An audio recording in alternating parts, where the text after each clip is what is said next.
Voilà, salut à vous tous, bienvenue dans votre très belle émission. Nous sommes très heureux de partager ce moment exceptionnel en compagnie de votre humble serviteur Jérémy Ancolé, avec lequel nous allons justement échanger sur beaucoup de questions concernant bien sûr nos léopards de la République démocratique du Congo, mais également le barrage de la Coupe du Monde 2026. Et comme vous le savez très bien, il faut justement affûter les armes pour mieux aborder cette échéance qui reste assez intéressante pour le Congo, qui va donc justement accepter de se qualifier après avoir manqué plusieurs éditions de la Coupe du Monde. Et ces derniers, 52 ans après, le Congo peut-il s'offrir cette qualification? Question de bien vouloir honorer toute la nation congolaise. Nous allons d'abord commencer par vous informer avant de parler de certains dossiers qui sont justement au niveau de la sélection nationale congolaise. Je rappelle que déjà, concernant également la République démocratique du Congo, la liste des Sébastien Desabre a attendu cette semaine et nous tous, nous attendons également voir nos léopards de la RDC qui vont représenter les pays. Et puis, nous aurons l'occasion de bien vouloir décortiquer et analyser le rendement de chacun de ce joueur qui évolue dans leurs différentes clubs. Et puis, je rappelle déjà que Oscar Kabik Chikamb, qui est parmi, excusez-moi, le présélectionné, a été élu meilleur joueur du mois de février avec plusieurs rencontres jouées, 3 passes décisives, 7 buts marqués. Est-ce que la pépite du TP Mazembe pourrait-il jouer avec le Léopard de la RDC ou être sélectionné pour le compte de ce barrage de la Coupe du Monde 2026? Nous attendons également Sébastien Desabre s'est prononcé là-dessus. Question de bien vouloir s'offrir également ces joyaux formés en République démocratique du Congo. Et puis la question toujours de ce barrage, vous allez comprendre ensemble avec moi que la Jamaïque travaille sérieusement pour l'attaquant Mason Greenwood, l'équipe en vue du barrage qui est donc prévu dans quelques jours. Et vous allez comprendre que s'ils parviennent, ça sera également un véritable renfort pour le probable adversaire de la République démocratique du Congo du 31 mars prochain, lui qui va jouer la Nouvelle-Calédonie avant de jouer la République démocratique du Congo. Et puis vous allez comprendre que cette trêve pourrait donc permettre à Cédric Bakambu de bien vouloir s'offrir également une place assez importante dans le classement de buteurs congolais. Au niveau bien sûr de palmarès, il y a également Diemersi Mbokani qui reste à une unité de Cédric Bakambu et cela reste assez important pour l'avant-centre international congolais qui évolue du côté de l'Espagne avec la formation de Betis, de bien vouloir s'offrir une place assez intéressante pour la tenir de la sélection nationale congolaise. Et une décision qui dure et vous allez comprendre ensemble avec moi, il y a quand même de gens qui nous appellent. En tout cas, il y a plein de gens qui nous appellent actuellement pour bien vouloir s'informer sur ce qui se passe également dans la tanière et nous aurons l'opportunité, l'occasion de vous offrir cela. Parlons également de quelques joueurs. Samuel Essende qui reste jusque-là avec 4 rencontres jouées dans la formation de Young Boys de Berne.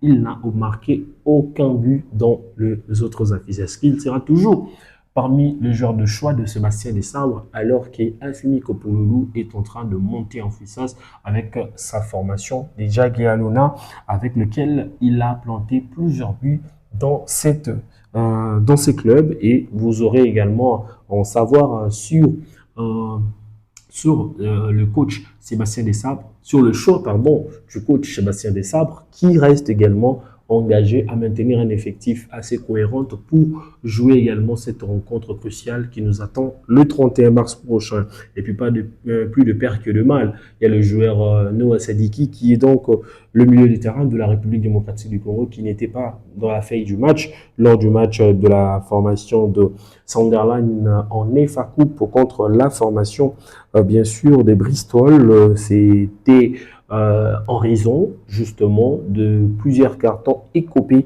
dans les différents parcours de ce club au niveau de la FA Coupe. Donc, vous allez comprendre que il n'est pas justement là en raison de ça. Et puis, parlons également de la Fédération congolaise de football association. C'est vrai que les élections au niveau des ligues sont reportées pour le mois prochain. Le début, c'est lui de la Fédération, qui est donc prévu le 11 avril prochain, reste jusque-là maintenu, mais nous attendons également l'info sur la candidature également de Constant Omari qui pourrait également revenir au niveau justement de la fédération pour bien évidemment être comme candidat, reprendre encore les choses en main dans cette instance fêtière de football qui gère le football en République démocratique du Congo. Est-ce que vous partagez aussi cet avis de nos analystes de le meilleur du sportif congolais qui pensent que Omar il pourrait être un candidat, pourrait donc revenir au sein, bien sûr, de la Fédération congolaise de football association. Et puis nous allons justement terminer sur euh, tout ce qui se passe également dans la tanière et vous allez comprendre qu'il y a une très bonne nouvelle avec le démarche également de Stéphie Mavididi qui pourrait être l'un de surprise pour la République démocratique du Congo en ce qui concerne également ce barrage. Lui qui, dernièrement, avait donc envoyé un message assez éloquent en disant qu'il n'est pas encore sélectionné ou il n'a pas encore décidé sur son choix de jouer pour la République démocratique du Congo.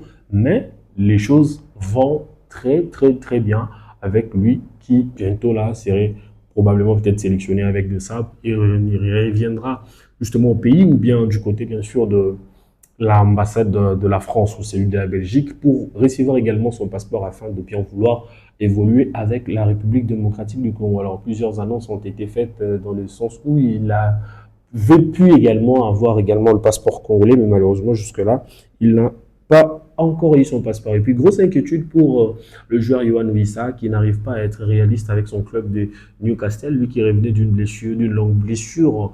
Après également le match qui a opposé la République démocratique du Congo et la formation du Sénégal au pays. On reste également serein qu'il va retrouver également son niveau de jeu qu'il avait du côté, bien sûr, des Brentford. Et puis on termine également cette émission avec d'autres actualités avant bien sûr de bien vouloir terminer en beauté. Nathanaël Mboukou qui reste aussi un candidat sérieux, qui postule aussi parce que il y en a d'autres joueurs qui pourront également faire leur retour. Je cite à l'occurrence les Silas Katomba, il y a également Grady Dianganga qui sont dans le cadre de cette sélection, qui ont joué également une Coupe d'Afrique avec les RDC, avec lequel peut-être il pourra également perdre sa place, mais ce performance en club ne lui met également en lumière question de bien vouloir jouer avec la République démocratique du Congo. Sinon, je vous invite également à vous abonner, je vous invite également à partager nos différentes vidéos et surtout, restez-nous justement fidèles pour avoir également les informations assez cohérentes concernant bien sûr nos léopards de la République démocratique du Congo. Surtout que nous restons également à 90 minutes d'une qualification à la phase finale de la Coupe du Monde 2026 avec lequel les poules sont déjà connues. Nous sommes avec le Portugal, la Colombie et puis l'Ouzbékistan. Il reste également une des équipes, surtout que l'Afrique, toute l'Afrique, même certains joueurs évoluent en Afrique, sont pour les RDC qu'ils puissent également s'ajouter comme étant 10e nation à être dans cette liste des équipes africaines qui vont donc aller à la conquête de cette Coupe du Monde 2026. Sinon, abonnez-vous comme j'ai dit tantôt et puis partagez nos différentes vidéos. Surtout, activez aussi la cloche pour bénéficier de plusieurs vidéos. Ciao!